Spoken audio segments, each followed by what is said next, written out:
Hello, welcome back.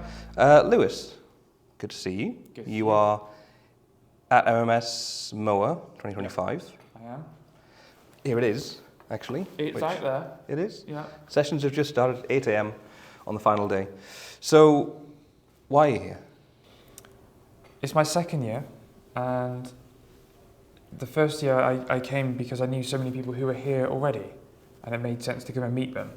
So, for all those US folks that you meet online, whether it be Discord or Reddit or wherever, this is where they all come once a year, whether the technology is here or not. So the tech's a bonus, but that's not why I'm here as a primary reason. Right. So, you say once a year, but have you been to the other one, the one that's not that's not here, it's in... Not yet, but I think I will do after this one, yeah. Very good. Yeah. Very good. You kind of, you become part of the MMS community, because the conferences are capped at a certain size. It means that by the end of the week, you've had a chance to meet everyone at various points in the day.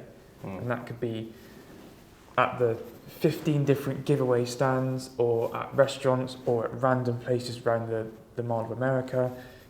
It just happens everywhere. Yeah. Yeah. You say whether the tech's there or not.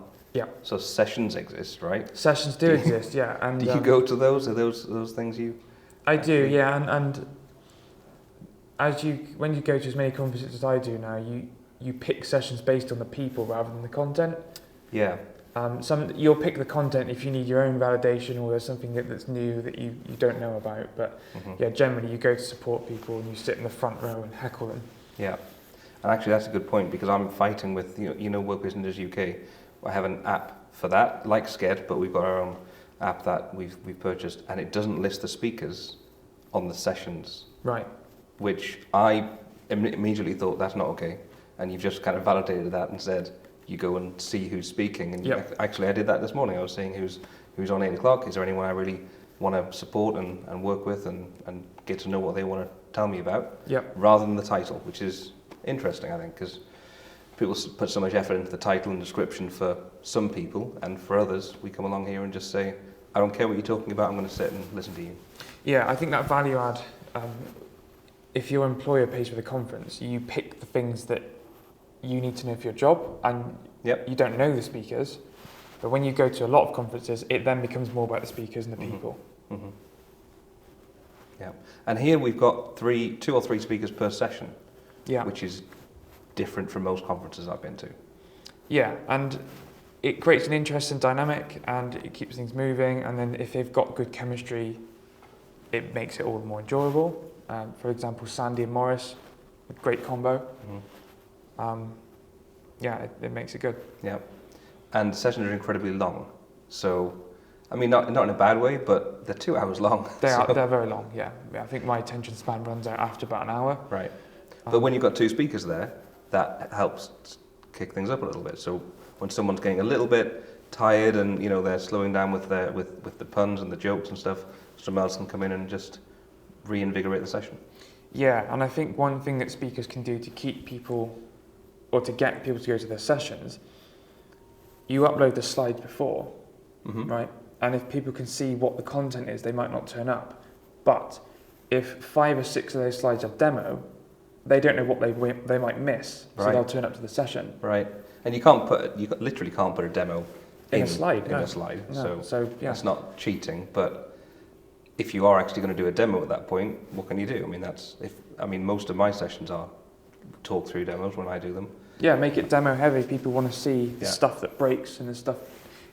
When a demo goes wrong, it gives some validation and assurance to the room that actually this is what happens.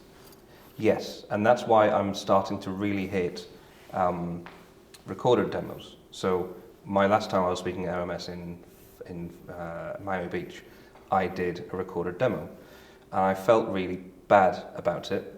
I felt really good about it when I was recording it, and then you play it and, no, I really should have done this live. Now I'm just standing here like everybody else. And the reason for that is when it breaks, that's interaction with the audience, that's human. And if you record it, it's never going to break. So it's kind of fake almost.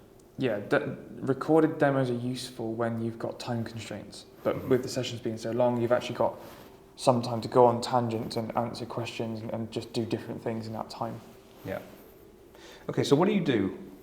What do I do? Outside of going to conferences? Well, many people question that, and I work at an MSP in Scotland called Consider IT, and I head up cloud strategy there. And I focus on that, and I specialise on SMB and business premium and all the features there, and partner enablement. Mm-hmm. You say you work for an MSP in Scotland. Yeah. I didn't realise you were a stand-up comedian in your spare time, though. That was something new that happened yesterday for me. Well, I was just saying, I was just playing the role, and do you want to give context to the audience as to why I'm saying that? Should I do that? We had a session, again, through MMSMOA. If you know Adam Gross and Steve Hosking, you know that their sessions are worth going to. They always seem to get a happy hour session. The charisma between those two and the style and the format is very good. So I knew it was a session to go to, and it was a game show format where they did sort of Family Feud, head-to-heads, Kahoot, and some other stuff as well. And one of the rounds was flashcards. So someone in the audience would say, yeah, stump the expert. Here's a flashcard. You have 2 minutes to speak about this thing that you've just seen. And so you see the card, and then on the screens behind you, that's written. And then you have 2 minutes to go. And I think my scenario was new feature being added to Intune where you're allowed to enroll a microwave into autopilot. And I really I assumed the role of the Microsoft marketing team. That was a good stance. Without their written permission. And I really related to the customer journey and the experience and gave that feel that we were listening and laser focused. We were laser focused on customer value, and we really care and we really do listen. And apparently people love the delivery of that. So obviously you likely weren't there. It was incredible. It was just every comment, every quip was accurate.